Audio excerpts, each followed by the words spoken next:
Para oreja. Para oreja. Para oreja. Para oreja. Esto es IE Contigo, el programa de radio del Instituto Estatal Electoral para ti. Bienvenidas y bienvenidos. Para oreja. Para oreja. Muy buenos días, yo soy Ale Gutiérrez y en espera de que esté pasando una espléndida semana, comienzo la transmisión de hoy de IE Contigo. Con miras al próximo proceso electoral ordinario 2015-2016, en el cual vamos a votar para elegir gobernador o gobernadora, diputadas y diputados locales e integrantes de los ayuntamientos, el Tribunal Electoral del Poder Judicial de la Federación programó una semana de derecho electoral dirigida al Tribunal Electoral, al organismo público local electoral y a los partidos políticos. A continuación les ofrecemos una serie de entrevistas de los dos primeros panelistas, comenzando con el doctor Juan Carlos Silva Adaya, magistrado presidente de la Sala Regional Toluca, quien habló sobre el control de constitucionalidad y de convencionalidad. Hola a todas nuestras amigas y amigos de IE Contigo. Nos encontramos con el magistrado Juan Carlos Silva Adaya. Él es presidente de la Sala Regional Toluca del Tribunal Electoral del Poder Judicial de la Federación, quien va a conversar con nosotros acerca de los derechos político-electorales como derechos humanos y el respeto que debe haber a estos derechos en el marco de los tratados internacionales. Esto es parte de una ponencia que ofreció en el Instituto Estatal Electoral como parte de la Semana de Derecho Electoral que ofrece el Tribunal Electoral del Poder Judicial de la Federación. Magistrado, muchas gracias por acompañarnos. Muchas gracias, Alejandra, a ti, a los consejeras y consejeros del instituto y a tu distinguida audiencia. Gracias, magistrado. Pues usted comenzaba su ponencia comentando que la cuestión electoral es muy vertiginosa, es cambiante, y en ese sentido, ¿cuáles serían algunos de los temas novedosos o que han tenido transformaciones y cómo se relacionan con los derechos humanos? Bueno, lo principal es el modelo de fiscalización que es precisamente muy oportuno en el sentido de que las cuestiones de fiscalización tienen que resolverse antes de que se concluyan las etapas del proceso electoral, lo relativo al registro de candidaturas y después ya a la jornada electoral para el efecto de que la autoridad revise si efectivamente se respetaron las reglas que rigen en la materia. Esa es una. La otra cuestión es lo relativo a la previsión desde la propia Constitución de las candidaturas independientes, la situación también de las reglas de paridad en cuanto al acceso a los cargos públicos, fundamentalmente en las legislaturas federal, Cámara de Diputados y Cámara de Senadores y las legislaturas locales, los congresos de los estados y del Distrito Federal. Eso por una parte. Y bueno, hay otras cuestiones que tienen que ver con la nueva redistribución de competencias entre el Instituto Nacional Electoral, los institutos electorales de los estados, los denominados OPLES, así como entre la sala superior, las salas regionales y los tribunales electorales locales. También podemos mencionar lo relativo al establecimiento de la sala regional especializada, que es la que se ocupa de conocer de los procedimientos sancionatorios que tienen que ver fundamentalmente con cuestiones de propaganda electoral, propaganda política, acceso a radio y televisión, y las cuestiones relacionadas con las vulneraciones a los principios de imparcialidad, y la cuestión relativa a la propaganda institucional, el respeto al principio de imparcialidad por los servidores públicos, según se prevé en los párrafos 7º y 8º del artículo 134 de la Constitución Federal. Magistrado presidente, su ponencia fue acerca del control de convencionalidad y el control de constitucionalidad. ¿Qué son estos conceptos? ¿Son similares o son diferentes? Claro, estos conceptos implican una actividad que se lleva a cabo por las autoridades jurisdiccionales fundamentalmente, para revisar que los actos y resoluciones administrativas, así como las sentencias, se ajusten a lo dispuesto en la Constitución Federal y los tratados internacionales. No solamente implica que se tiene que respetar los ordenamientos, la legislación secundaria, sino que esta legislación secundaria y los propios actos respeten lo dispuesto en la Constitución, de tal forma que si no se respetan, el acto se puede invalidar. Esto se conoce como el control de constitucionalidad, cuando se revisa que ese acto se ajuste a lo dispuesto en la Constitución Federal. Y cuando se revisa que se ajusten esos actos, resoluciones y sentencias, las leyes que se aplican a través de los mismos, a los tratados internacionales, se conoce como control de convencionalidad. De acuerdo con lo que ha resuelto la Suprema Corte de Justicia de la Nación en un asunto muy famoso que se llama, o que se ha conocido como el caso Rosendo Radilla, y a raíz de la reforma en materia de derechos humanos a la Constitución Federal de junio del 2011, es que esto cobró una carta de naturalización en el sistema mexicano, en el sistema electoral mexicano, y todas las autoridades ahora, tanto del ámbito estatal o local como las federales, jurisdiccionales, dentro de nuestra competencia, estamos obligados a respetar, obligados a revisar que se respete la Constitución y los tratados internacionales de los que el Estado mexicano es parte. Usted también mencionaba que los derechos humanos no son absolutos, a excepción de algunos, y en ese sentido, ¿cuáles serían algunas de las pautas interpretativas o en qué deben basar sus resoluciones estas autoridades que deben velar por el respeto de los derechos humanos y los derechos político-electorales? Bueno, esto es importante aclararlo. Primero, los derechos humanos son condiciones mínimas sin las cuales una persona no puede vivir como tal, de una forma digna y desarrollarse en todos los órdenes de la vida. Son derechos humanos que están relacionados fundamentalmente con la igualdad, la libertad y la seguridad jurídica. Pero lo que sí debemos reconocer, que aunque son fundamentales y que todas las autoridades debemos promoverlos, respetarlos, garantizarlos y protegerlos, tiene limitaciones, pero estas limitaciones están precisamente para permitir una coexistencia pacífica entre todas las personas. Es decir, yo no tengo un derecho absoluto de libertad de expresión, y como tengo esa libertad de expresión puedo estar ofendiendo a los demás. Esa es una de las limitaciones, es decir, proteger la vida privada de los demás en el caso de la libertad de expresión. Como estas, hay otras limitaciones que tienen que estar previstos expresamente en la Constitución y en los tratados internacionales. Si no se encuentran previstos ahí, vamos a decir que son limitaciones que podríamos considerar excesivas. Y estas limitaciones, cuando son excesivas porque no se ajustan a lo dispuesto en la Constitución y los tratados internacionales, son inválidas.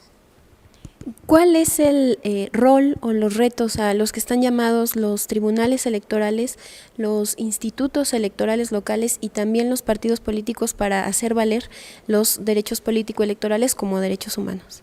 Bueno, en primer lugar es realizar una relectura de la Constitución, de los tratados internacionales, y aceptar, reconocer que no solamente es lo que aparece textualmente en la propia Constitución y los tratados internacionales, sino que hay que respetar los compromisos que ha asumido el Estado mexicano al suscribir los tratados internacionales, el Pacto Internacional de Derechos Civiles y Políticos, la Convención Americana sobre Derechos Humanos, entre otros más, que son fuente de derechos, que forman parte del sistema jurídico nacional y obligan a todas las autoridades. No tienen un carácter de declaración de principios, programas de acción, ni mucho menos, sino que vinculan a las autoridades.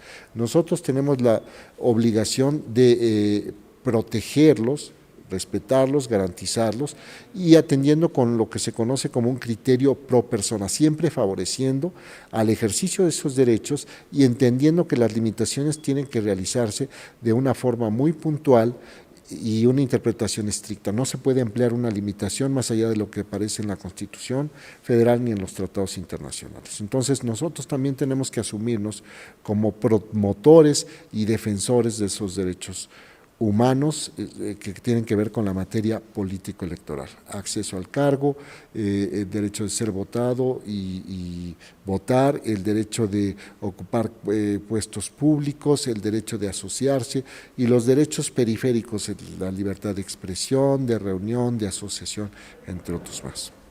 En este orden de ideas, ¿cómo aplica el principio pro persona, por ejemplo, en el acceso a contender como candidato o candidata independiente? Bueno, aquí puede haber, lo hay, una serie de condiciones que se establecen en la legislación secundaria. Es decir, el Código Electoral del Estado, las leyes generales de instituciones y procedimientos electorales que establecen condiciones para que puedan registrarse lo que se conoce como las candidaturas independientes, aquellas que no son registradas por partidos políticos o coaliciones. Entonces, en este caso, el principio pro persona opera favoreciendo para el ejercicio de este derecho. Puede haber algunos requisitos, ya lo señalaba, los requisitos legales y un desarrollo que se realice en los acuerdos de los propios institutos para precisamente con miras a facilitar el ejercicio de este derecho. Yo diría, ciudadanos que perciban que dentro de su intuición algún requisito de estos resulta innecesario, desproporcionado o no idóneo para el objeto o la finalidad que se persigue, entonces pues es el caso de que deben de impugnarse. ¿Por qué? Porque como tiene que ver con lo que se conoce como un derecho humano, el derecho a acceder a cargos públicos a través de votaciones universales, libres, secretas, directas y que las elecciones sean auténticas, periódicas, libres, cuando se ve que algo es excesivo, lo que hay que hacer pues, es impugnarlo. Y entonces serán las autoridades locales, los tribunales locales, y dependiendo del tipo de acuerdo que se trate, si es un acuerdo que se refiere a ayuntamientos municipales o legisladores locales, la Sala Regional Toluca, si es el caso de que correspondiera a Hidalgo. Y si involucra una cuestión más general como la elección de gobernador, pues la Sala Superior, ¿no? Entonces, si es un acuerdo que involucra las tres elecciones, entonces pues sería la propia Sala Superior. Pero finalmente lo que hay que hacer es no inhibirse y si existe duda, ¿qué es lo que tienen que hacer las personas interesadas, aquellos que pretenden ser candidatos independientes, impugnarlo? Algunos casos paradigmáticos o trascendentes que tal vez han hecho historia con respecto a los derechos político-electorales y su defensa como derechos humanos con resoluciones del Tribunal Electoral del Poder Judicial de la Federación. Bueno, hay muchos casos.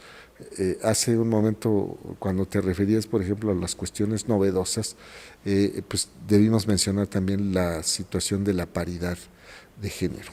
Entonces, esos son asuntos paradigmáticos, hay precedentes en la Sala Superior que tienen que ver con la paridad de género, muchas de las reglas que actualmente aparecen expresamente en la Ley General de instituciones y procedimientos electorales, por ejemplo, pues fueron originalmente resultado de determinaciones de la Sala Superior, no estaban expresamente previstas. Hay otras cuestiones más que tienen que ver, por ejemplo, con facilitar el acceso a los candidatos independientes, algunas reglas que se han establecido en estos acuerdos, la cuestión de los indígenas, que no es necesario que exista un reconocimiento expreso en la ley para que los indígenas puedan realizar sus elecciones bajo su sistema normativo, sino que también puede realizarse estas elecciones, aun cuando en la legislación no se le dé esta cobertura, como fue el caso tan famoso de Cherán en el estado de Michoacán, ¿no? Como no existía la normativa o el desarrollo en la legislación secundaria, se les niega esa posibilidad y es la Sala Superior quien determina, no, realízales sus elecciones por el sistema de derecho indígena, ¿no? Entonces, está también la cuestión relativa a lo que se conoce como las personas que han participado en procesos de diversos partidos políticos y no ganan y que finalmente se van por otro y obtienen su registro. Y dramático más si consideramos que inclusive después eso puede traducirse en que van por un grupo parlamentario y después participan con otro grupo parlamentario de aquel que los llevó al poder. Sobre esto pues creo que se van a tener que dar definiciones. La Sala Regional Toluca ya tuvo una decisión por mayoría que finalmente fue revocada por la Sala Superior con este fenómeno que se conoce como el transfugismo, ¿no? Y nosotros pensamos que es una cuestión que tiene que ver más con una lealtad, no con el partido, sino más bien con los comilitantes, con mis compañeros de partido. Entonces, no es una situación en donde se dé una lucha entre un militante y un emblema y que se limite este derecho humano de asociación, sino más bien una cuestión que tiene que ver con algo que se conoce como la buena fe, la confianza, la lealtad hacia tus compañeros que originalmente luchaban de un mismo lado por una misma ideología y que finalmente pues, resultaron hasta encontrados, ¿no? Por último, si pudiera compartirnos el objetivo de esta Semana de Derecho Electoral y la relación de coordinación, de vinculación entre organismos como el Instituto Electoral y el Tribunal Electoral del Poder Judicial de la Federación. Bueno, yo creo que este tipo de eventos tienen que ver precisamente con la preocupación de todos los que estamos participando en los procesos electorales, autoridades administrativas locales, federales, autoridades jurisdiccionales, de precisamente llegar con los mejores elementos para enfrentar un proceso electoral. Y lo que en la parte que quiero insistir es que más bien se está planteando como una cuestión de un diálogo, un intercambio de puntos de vista, porque nosotros para poder participar en estos eventos tenemos un termómetro un poco más fidedigno de cómo se está concibiendo la cuestión electoral, las problemáticas que se vienen dando en cada entidad federativa, y esto definitivamente va a redundar en un mejor conocimiento de nosotros, de quienes estamos responsabilizados de estas tareas electorales para beneficio de la propia ciudadanía y de los partidos políticos. Magistrado, muchas gracias por esta entrevista. A ti, Ale, y muchas gracias a tu público. Gracias, eso es todo, amigos y amigas de IE Contigo. Sobre esta Semana de Derecho Electoral, la licenciada Guillermina Vázquez Benítez, consejera presidenta del Instituto Estatal Electoral, mencionó que nos encontramos inmersas e inmersos en una serie de transformaciones al sistema electoral mexicano, las cuales nos demandan una comprensión integral y analítica de sus múltiples vertientes. Hacemos una pausa y volvemos a IE Contigo.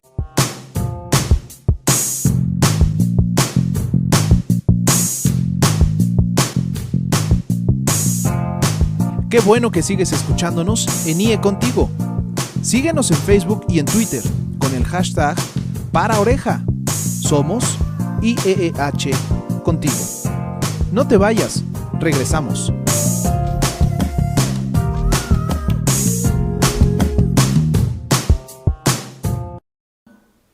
Regresamos a IE Contigo hablando de la Semana de Derecho Electoral. Como segundo ponente recibimos al licenciado Germán Rivas Cándano, secretario de Estudio y Cuenta de la Sala Regional Toluca del Tribunal Electoral del Poder Judicial de la Federación, quien habló de justicia intrapartidista, y esto es lo que nos dijo en entrevista.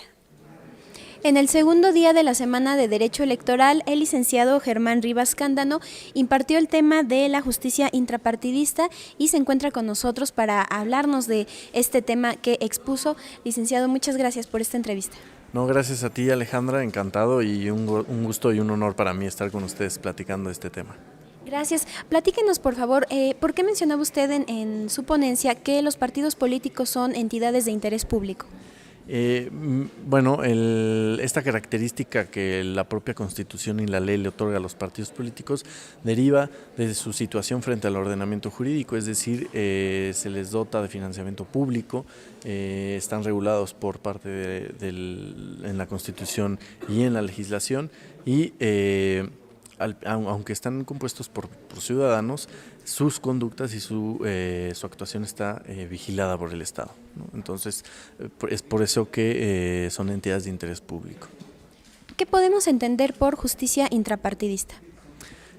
Bueno, es un sistema a través del cual los partidos políticos, los propios partidos políticos al interior de del instituto establecen mecanismos para proteger los derechos de los militantes de votar, de ser votado, de asociación y de afiliación, ¿no? ¿Cómo debe ser este sistema de justicia interna en cada partido político a grandes rasgos?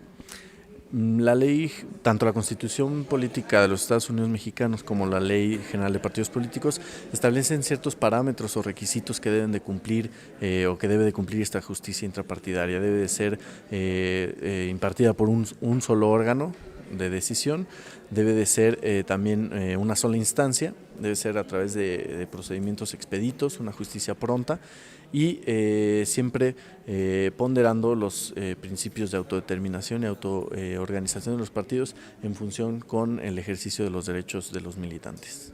¿Se debe entonces agotar esta instancia interna de los partidos políticos cuando surge algún conflicto en ellos antes de llegar a los tribunales? Así es, la Ley General del Sistema de Medios de Impugnación establece que para que proceda el juicio para la protección de los derechos político-electorales debe de haberse agotado en forma previa la instancia intrapartidista.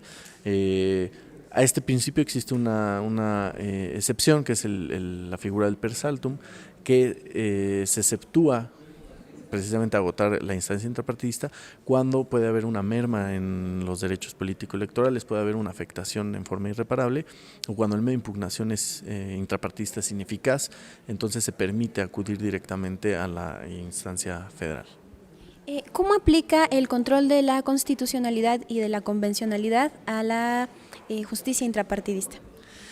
Desde mi perspectiva, los partidos políticos, a la luz de la reforma electoral y de la reforma constitucional en materia de derechos humanos, también deben de proteger, garantizar y sobre todo garantizar que la interpretación de todas las normas sea siempre en función o en pro de las personas, y precisamente los órganos internos de los partidos políticos también pueden ejercer este control de constitucionalidad o convencionalidad cuando adviertan que la aplicación de algún precepto estatutario es contraventor o incompatible con la propia Constitución o algún tratado internacional.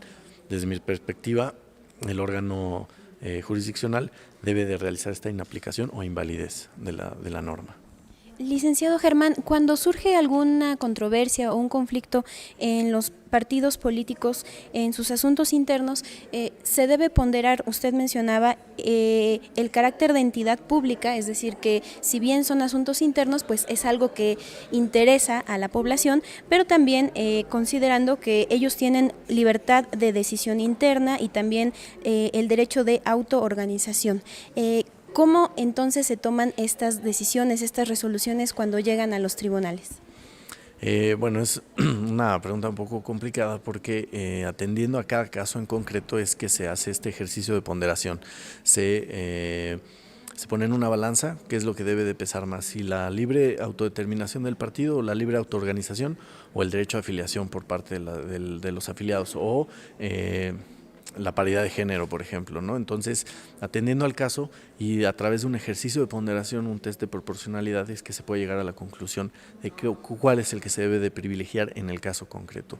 No hay una regla o una receta que establezca que en ciertos casos deberá de prevalecer uno de los principios, sino que tiene que atenderse al caso concreto. Algunos ejemplos que nos pudiera mencionar de los conflictos que suelen presentarse de manera más común en los partidos políticos y que llegan a los tribunales electorales. Lo que más llega a los tribunales siempre son las impugnaciones derivadas de los procesos de selección interna de los partidos políticos y también las cuestiones relativas a la disciplina interna dentro de los partidos. Algún presente relevante me viene a la mente el relativo a la presunción de inocencia dentro de los asuntos en los que se determina la expulsión de algún militante. Se debe de privilegiar este principio, es decir, hasta que no exista una sentencia condenatoria o que demuestre la responsabilidad del sujeto, no puede ser privado de su derecho de afiliación, por ejemplo. ¿Es similar entonces al proceso penal, que hasta que no se demuestre que alguien es culpable, bueno, se le privan de ciertos derechos? Así es correcto. De hecho, ese principio de ahí se rescata el derecho penal y se aplica también en materia electoral y también por ejemplo, en los procesos de selección interna o de postulación de candidatos o en campañas incluso, los procesos electorales, este principio de presunción de inocencia siempre debe ser respetado, ¿no? Hasta que no exista una sentencia que acredite la probable, o más bien la responsabilidad de la comisión del delito, no pueden haber sanciones o digamos prejuicios, ¿no? Sin que exista una sentencia condenatoria. ¿Cuál es la vía o los pasos para la resolución de estas controversias? Nos mencionaba que primero se debe agotar la instancia interna del partido, después se llega a un tribunal electoral local y luego llega a alguna sala regional, ¿o cómo es todo este proceso? Sí, la primera instancia es el partido político a través del medio de impugnación que esté previsto en los estatutos o en el reglamento de medios de impugnación y posteriormente, tendiendo a la naturaleza o al origen del partido político, si es local o si es nacional, es donde se deberá impugnar esta determinación del partido político, ya sea ante el tribunal local para el caso de partidos políticos locales o las salas regionales e incluso la sala superior cuando se trata de partidos políticos nacionales. Esa sería a través del juicio para la protección de los derechos político-electorales, que se tutela y se revisa esta determinación del partido. Por último, ¿qué nos podría comentar sobre los medios alternos de solución de controversias que también mencionaba en su exposición y que aplican de igual manera a la justicia intrapartidista? Sí, hay dos cuestiones también, que destaque en la ponencia sobre los sistemas o la justicia intrapartidaria. Uno de ellos es precisamente el de los medios alternativos, y otro es la orientación jurídica que están obligados los partidos políticos a proporcionar a sus militantes. Sobre la primera, que es esta cuestión de los medios alternativos de controversias, pues es una forma en la que el legislador está consciente de que dentro de los partidos políticos existen ciertas soluciones que no necesariamente o que desahogan un poco a los órganos jurisdiccionales. Entonces, al estar consciente de esta situación, permite que existan soluciones, por ejemplo, a través de convenios o a través de negociaciones, que es muy común en la práctica política que se den estas negociaciones. Sin embargo, ya está previsto como un medio alternativo de solución de controversias. Claro, y que también ayudan a hacer que fluya de mejor manera los asuntos ya en los tribunales y que no se lleguen tantas inconformidades, sí pueden resolverse con estos medios alternos antes de llegar a esas instancias. Licenciado, usted también mencionaba que anteriormente los partidos políticos eran la única vía por la que los ciudadanos podían acceder a los cargos de elección popular, y ahora con las candidaturas independientes también se puede. ¿Se complementan de cierta manera estos dos sistemas, las candidaturas independientes y el sistema de partidos? Sí, en un inicio, pues como ya muy bien apuntabas, la única forma de acceder al poder público era a través de los partidos políticos, es decir, los partidos políticos eran los únicos que podían postular a los ciudadanos para que fueran candidatos y a su vez llegaran a acceder a algún cargo de elección popular. Sin embargo, el tema de las candidaturas independientes, que es una cuestión que no estaba prohibida, pero no estaba tampoco regulada en nuestro sistema, actualmente ya está prevista con la reforma constitucional y la reforma legal, y lo que viene a hacer es dar una opción o una alternativa a la ciudadanía para acceder al cargo público. Muchas veces la ciudadanía no confiaba en los institutos políticos y siempre tenía esta inquietud de poder ser él en forma independiente quien llegue al poder público. En ese sentido, me parece que las candidaturas independientes llegan a meterle o a ejercerle presión a los partidos políticos y a hacer una solución o una alternativa para la ciudadanía. Licenciado Germán, muchas gracias por esta entrevista. ¿Desea usted agregar algo? No, la verdad, muchas gracias por la invitación. Para mí es un honor estar aquí con ustedes y estamos a sus órdenes. Al contrario, para IE Contigo reportó Ale Gutiérrez. Esto es todo por hoy en IE Contigo. Muchas gracias por habernos acompañado y los invitamos a seguirnos el siguiente jueves a las 11 de la mañana a través de la red estatal de Hidalgo Radio.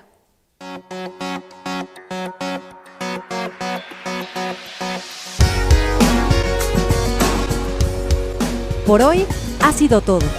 Escuchaste IE Contigo. Recuerda que este es un programa hecho para ti. En el Instituto Estatal Electoral te deseamos un excelente fin de semana.